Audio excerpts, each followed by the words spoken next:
আর্মির সাথে যুদ্ধে আরাকান আর্মি আমাদের যে অপোজিটের যে জায়গাগুলি ওই জায়গা তারা দখল করে নিচ্ছে।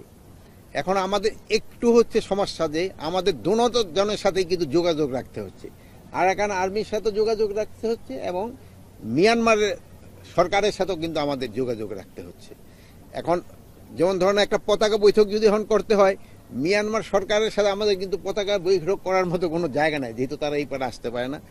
এবং আরাকান আর্মির সাথে আমাদের একটা যোগাযোগ আছে, বাট তাদের সাথে তো আবার ওই ধরনের বৈঠকও তো করা একটু ডিফিকাল্ট। বাংলাদেশে কোনো শঙ্কার কোনো কারণ নেই, কোনো শঙ্কারই কোনো কারণ নেই।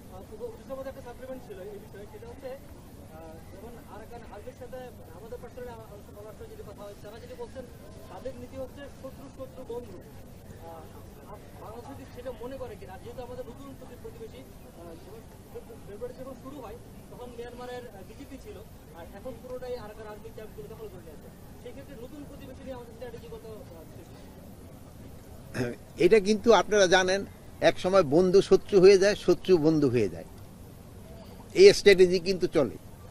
তা আমাদের ক্ষেত্রেও কোন সময় কোন স্ট্র্যাটেজি নিতে হবে এই সম্বন্ধে কিন্তু আমাদের সরকার সব সময় কিন্তু সজাগ আছে।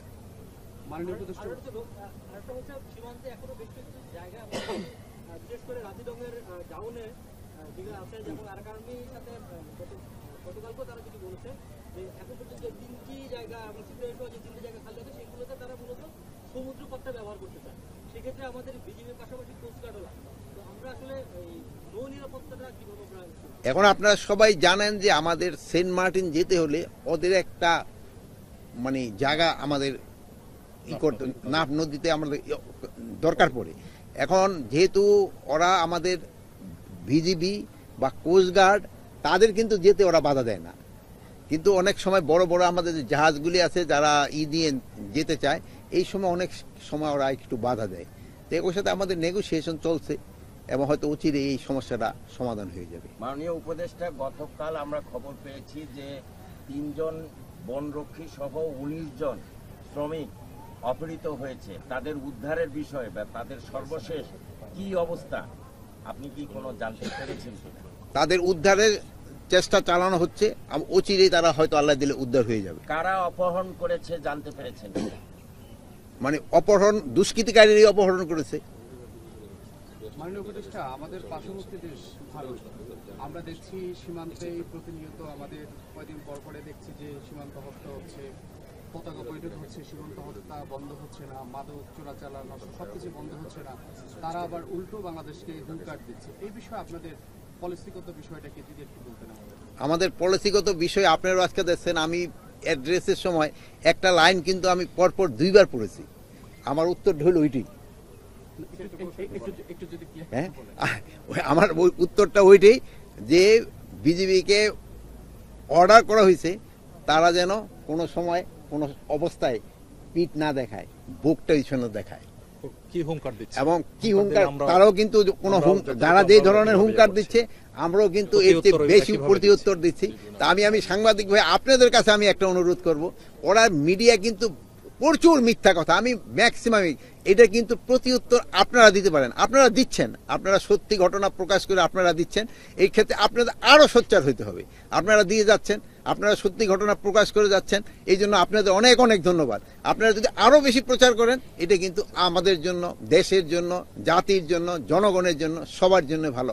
আপনারা কিন্তু এই লক্ষ্যে কাজ করে যাচ্ছেন, আমি আশা করব আপনারা এটা আপনারা বজায় রাখবেন। সীমান্ত হত্যাটা বন্ধেই আপনাদের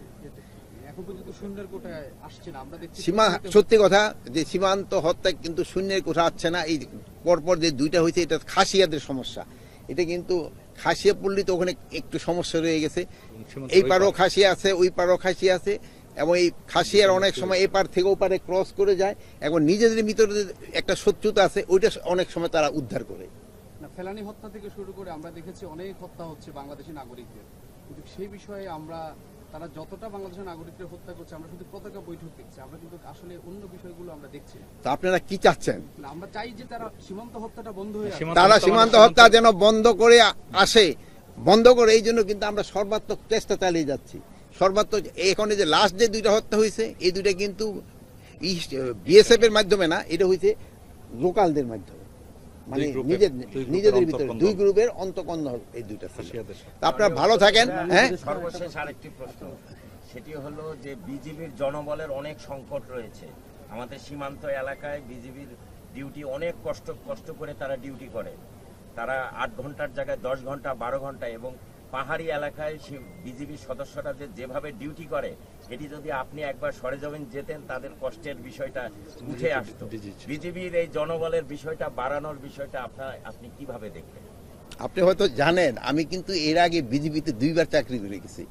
আমি বিজিবিতে ডিজিও ছিলাম এবং আমি সেক্টর কমান্ডার ছিলাম। আমি বিজিবিতে ডিজি প্রায় 3 বছরের অধিককাল ছিলাম। তা আপনি যে পয়েন্টটা উঠেছেন আমি খুবই খুশি। আপনি এখন এটাকে আপনারা যেমন শুধু বিজিবি নাই, এই যে আমার পুলিশ বাহিনীরও এদের যে থাকার অবস্থা, এদের খাওয়ার অবস্থায় এদের কি পরিমাণ কষ্ট করতেছে, এটা আপনার জাতির কাছে উঠাই ধরেন। এবং এদের জন্য যে বাজেট যেন আরো বাড়ানো দরকার, এটা কিন্তু আপনারা পারেন। আপনারা যদি এই জিনিসটা ফলাও করে প্রচার করেন, তবে কিন্তু সরকার তাদের জন্য বাজেট বৃদ্ধি করতে বাধ্য হবে। এই বাহিনীগুলি যে কি পরিমাণ পরিশ্রম করে, বিজিবি নাই, আপনার র্যাব, পুলিশ যারা আছে এবং আনসার যারা আছে এবং অন্যান্য সব বাহিনীগুলি, ইভেন মাদকের রয়েছে, তাদের তো ক্ষেত্রে যেসব টাকা বাড়ানোর প্রয়োজন হয়, এগুলি কিন্তু আমরা বললেও অনেক সময় হয় না। আপনারা বললে কিন্তু আরো বেশি ইফেক্টিভ হবে।